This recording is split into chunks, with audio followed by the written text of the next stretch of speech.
வேள்பாரி 24.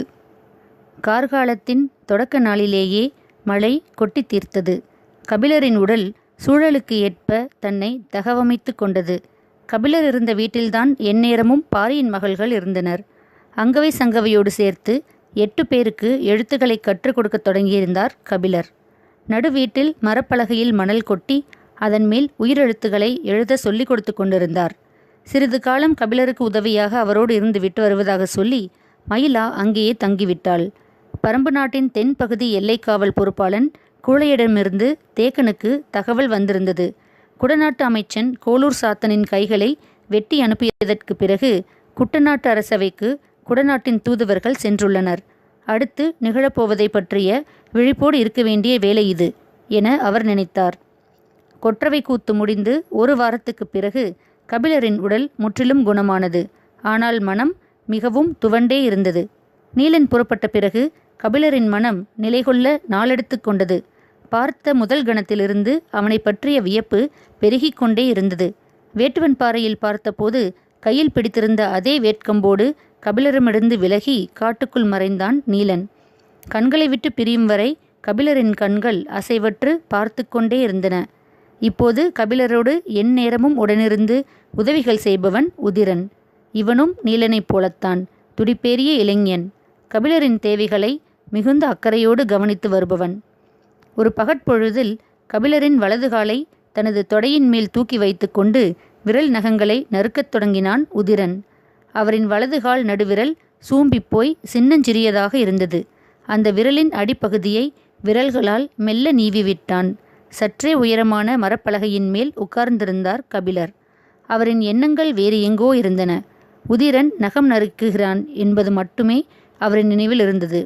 சூம்பிய விரலுக்கு உணர்ச்சி இல்லாததால் அவன் அந்த விரலின் அடிபாகத்தை நீவிவிட்டு கொண்டிருப்பதை அவரால் உணர முடியவில்லை. பரம்பு நாடே ஒரு தாய் போல் இருக்கிறது.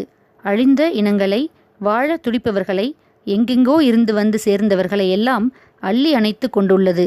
சேரனின் நாடு, சோழனின் நாடு, பாண்டியனின் நாடு என மன்னர்களால் தானே நாடுகள் அறியப்படுகின்றன.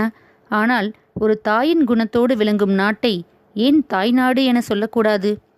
நாட்டை தாயோடு ஒப்பிடும் எண்ணம் இதுவரை யாருக்கும் தோன்றியதில்லை.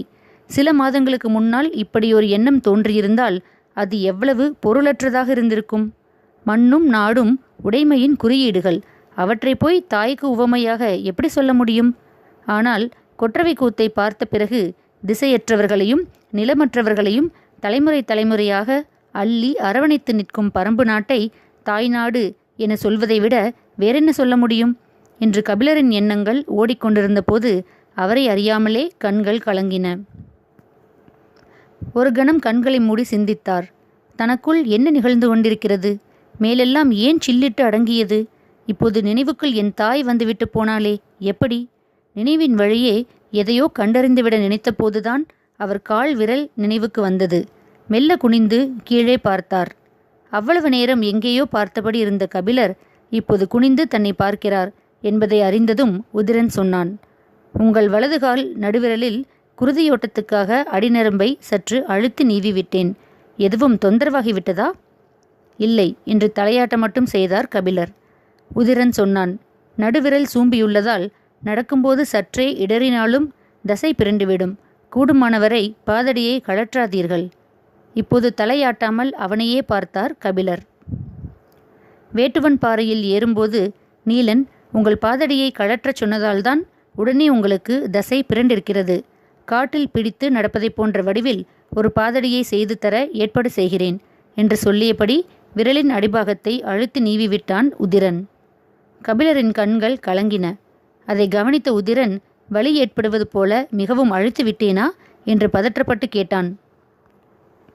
இல்லை, சிறு வயதில் என் தாய் அந்த விரலின் அடிநரம்பை இளஞ்சூட்டு எண்ணெய் தொட்டு அழுத்தி நீவி விடுவாள்.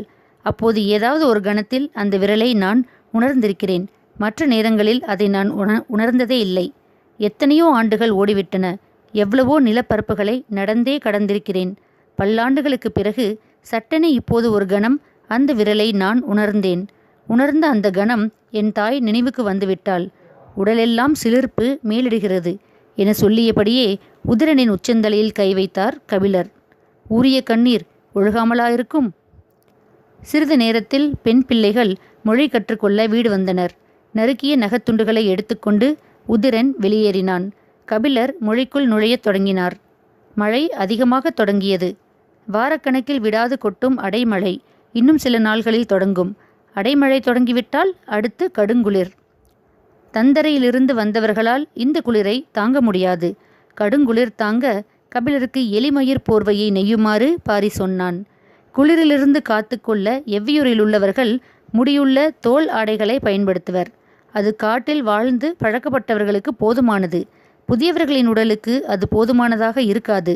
அவர்களின் உடற்சூட்டை பாதுகாக்கும் மேலாடை தேவை. காட்டின் மிக உயர்ந்த பகுதிகளில் லவங்கமும் செங்கடம்பும் அடர்ந்து கிடக்கும் இடங்களில் பேரெலி உயிர் வாழும். இது பூனையை விட அளவில் பெரியது. பஞ்சினும் மெல்லிய மயிர்களை உடையது. பொங்கும் புகை போல பொசு பொசுவென இருக்கும் இதன் மயிர்களால் உருவாக்கப்படும் போர்வை உடலுக்கு மிகுந்த கதகதப்பை தரும். உடலின் சூட்டை வெளிவிடாமல் காத்து கொள்ளும். கடும் குளிரையும் உடலோடு அண்டவிடாது. கபிலருக்கு எலிமயிர் போர்வையை நெய்ய தேவையான எலிகளை பிடித்தாக வேண்டும். உதிரன் 10க்கும் மேற்பட்ட இளைஞர்களை அழைத்து கொண்டு புறப்பட்டான்.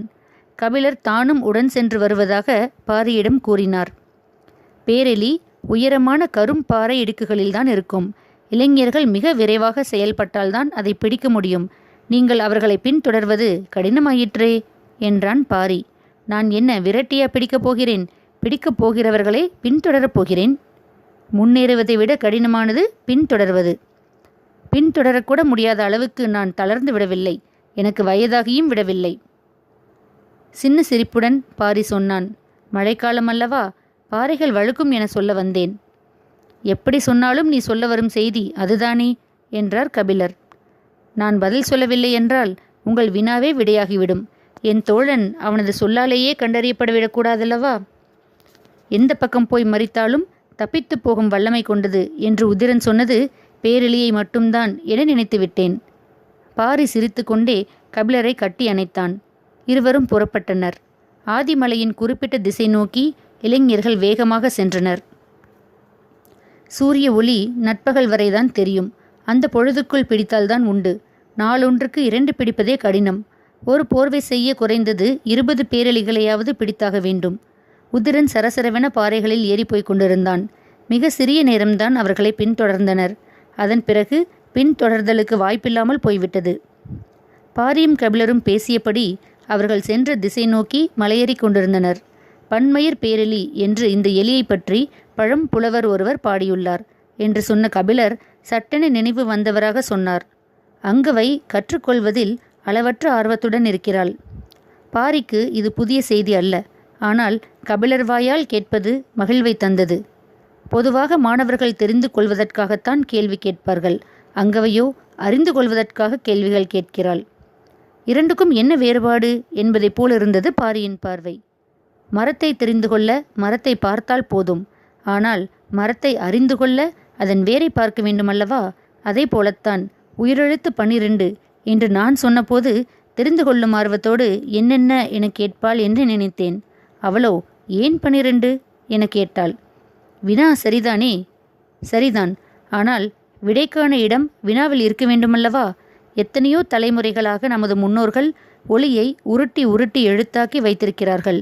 நீர் போன இடத்தில் பதியும் தடம் போல பேசும் ஒளிக்கு ஒரு தடத்தை உருவாக்க முயன்றிருக்கிறார்கள். இந்த பெரும் பட்டறிவு சேகரத்தை எனது அறிவால் எப்படி அளந்து பார்த்து விடை சொல்ல முடியும்? கபிலரின் விடை பாரிக்கு பொருத்தமாகப்பட்டது. கபிலர் சொன்னார்.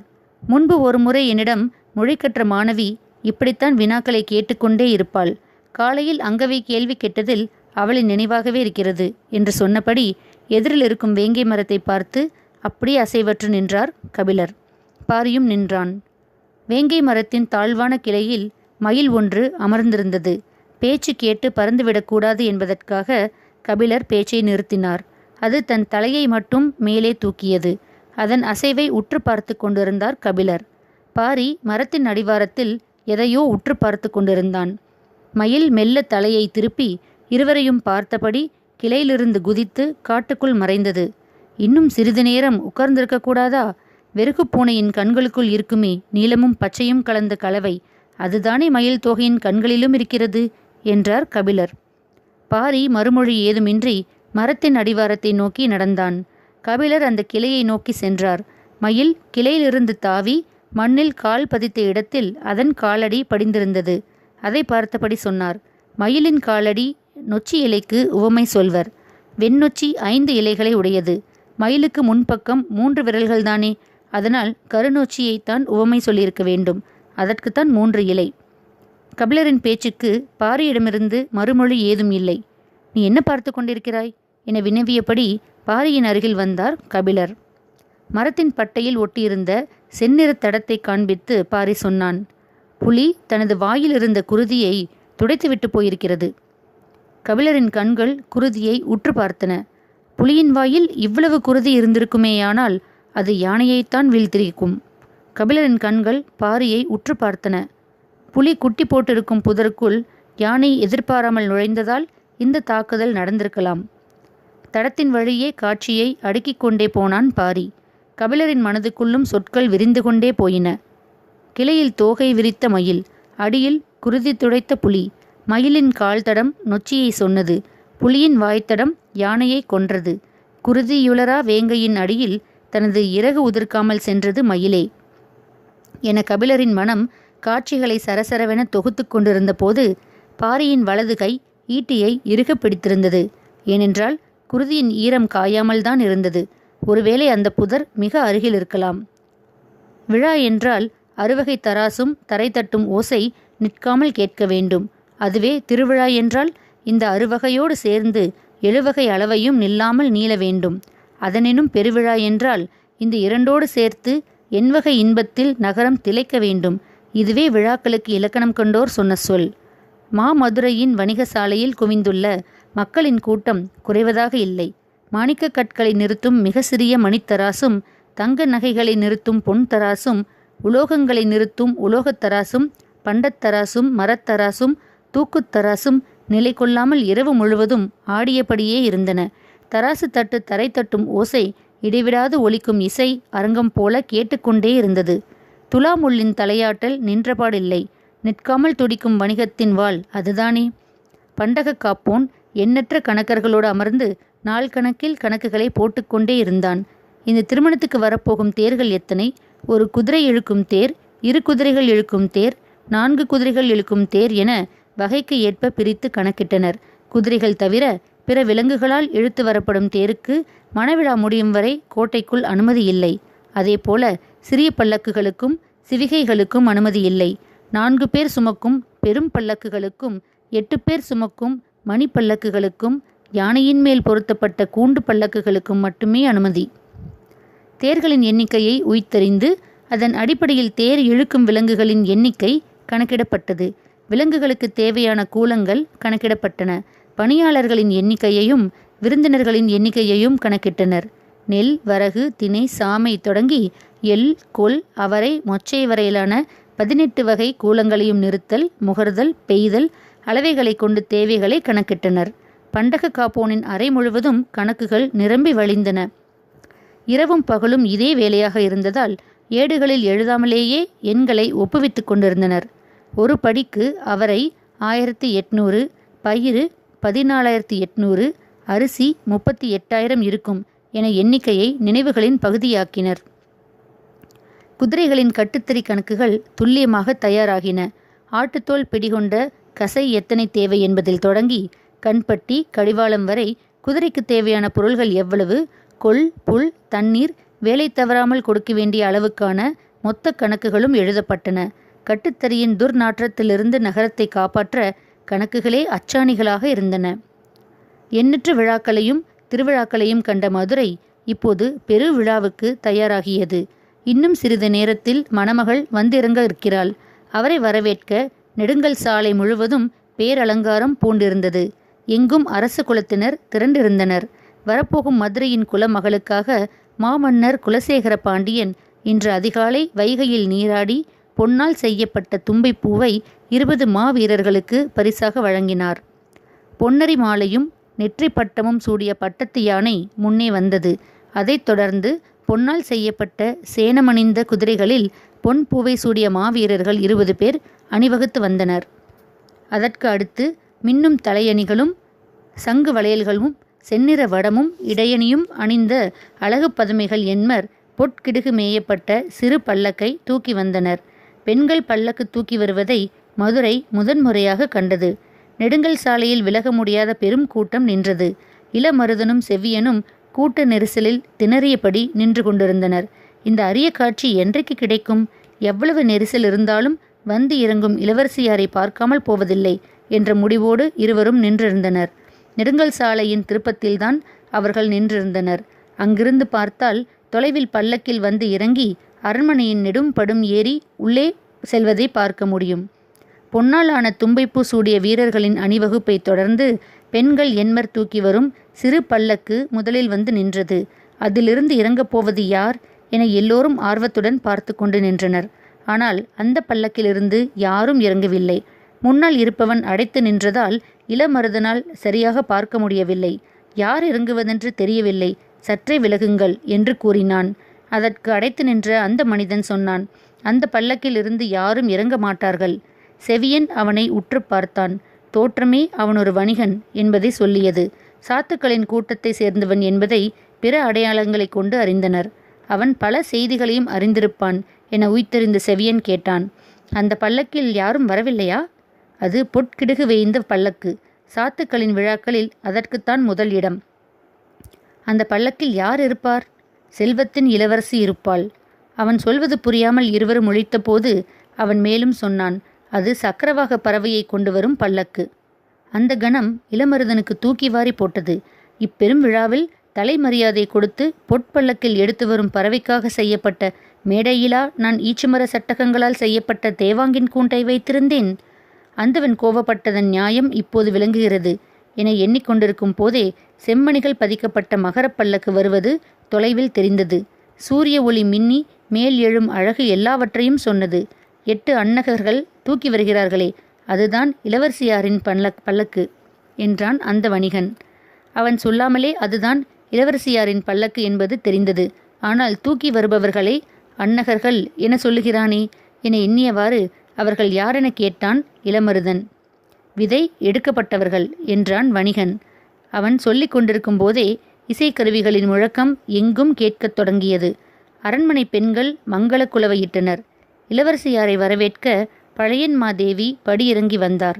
மலர் குவியலும் மஞ்சள் அரிசியும் பொன்வட்டில் எடுத்தபடி சேடிப்பெண்கள் உடன் வர அவர் வந்து நிற்பதும் பொன் பல்லக்கு மாளிகை நெடும்படியின் எதிரில் வந்து நிற்பதும் ஒரே பொழுதில் நிகழ்ந்தன. தொட்டியில் தண்ணீர் இறங்குவதைப் போல பல்லக்கை சிறு அசைவு கூட இன்றி கீழிறக்கினர் அன்னகர்கள். தங்களின் கால் பார்த்தபடியே வணங்கி பின் நகர்ந்து நின்றனர். இசைக்கருவிகளின் ஓசை எங்கும் எதிரொலித்து கொண்டிருந்தது. மாடங்களிலிருந்து பூக்கள் சொரியப்பட்டு கொண்டிருந்தன. பல்லக்கிலிருந்து இறங்கும் இளவரசியை பார்க்க கூட்டம் அலைமோதி கொண்டிருந்தது. இளமருதன் எக்கி வணிகனின் தோள்பட்டையை தாண்ட முயன்றான். மகர பல்லக்கின் செம்மணிகள் ஒவ்வொன்றை பற்றியும் சொல்லி அவற்றின் நிற பெருமைகளையும் அவை எடுக்கப்பட்ட நிலங்களின் தன்மையையும் அவை தாங்கி வந்துள்ள இளவரசியாரின் சிறப்பையும் இணைத்து சொல்லி மகிழ்ந்தான் வணிகன். அவளுடைய வார்த்தைகளில் வணிகர்குலம் பெருமிதம் பொங்கியது. எல்லோரின் கண்களும் இறக்கப்பட்ட பல்லக்கையே பார்த்து கொண்டிருந்தன. மேலத்தாளங்களின் ஓசையாலும் தூவப்படும் வண்ண மலர்களாலும் நெடுங்கல் சாலை திணறியது. பழையன்மாதேவி வந்து நின்ற பின்னும் பல்லக்கிலிருந்து யாரும் இறங்கவில்லை. பெருகும் உற்சாகத்துக்கு நடுவே மிக சிலரின் கண்கள் தாமதமாகும் அந்த காலத்தை கணித்து கொண்டிருந்தன. பல்லக்கின் உள்ளே இருந்தவள் யோசித்து கொண்டே இருந்தாள். இந்த தயக்கம் எனது வாழ்வின் எல்லா உண்மைகளையும் சொல்லும். கண்மூடி அந்த கணத்தை கடந்தாள். நெஞ்சின் அழுத்தத்தை மூச்சுக்காற்று வெளியேற்றியது. மூடிய கண்களை திறந்தாள். இடக்கை விரல்களால் செம்பட்டு திரைச்சீலையை மெல்ல விலக்கினாள். மதுரையின் மண் அவள் கண்களில் பட்டது. சற்று நேரம் மண்ணை பார்த்து கொண்டிருந்தவள் காலடியை மதுரையில் வைத்தாள். கூட்டத்தின் ஆரவாரமும் இசை முழக்கமும் வாழ்த்து சொல்லும் எங்கும் எதிரொலித்து கொண்டிருந்தன. இளமருதன் நின்ற இடத்திலிருந்து நெறிப்படும் கூட்டத்துக்குள் தலை தூக்கி பார்த்தான். தூவப்படும் மலர்களுக்கு இடையில் கண்கொள்ளா பேரழகு நகர்ந்து கொண்டிருந்தது. இளமஞ்சள் வெயிலில் கன நேரத்தில் மறைந்த அவளது வடிவு கண்டு அவனை அறியாமலேயே உலகின் பேரழகி என்று வாய் முணுமுணுத்தது. முன்னால் நின்றிருந்த வணிகனின் காதில் அந்த முணுமுணுப்பு கேட்டது. அவன் சற்றே திரும்பிச் சொன்னான், அந்த அழகையும் விஞ்சும் பேரறிவு கொண்டவள் பொற்சுவை. இளமருதனுக்கு என்ன சொல்வதென்று தெரியாமல் வணிகனை பார்த்தான். அவன் மேலும் சொன்னான், பெரும் புலவர் கபிலரிடம் கல்வி பயின்றவள் அல்லவா? அத்தியாயம் 24 முடிவடைந்தது. மீண்டும் அத்தியாயம் 25 சந்திப்போம். நன்றி, வணக்கம்.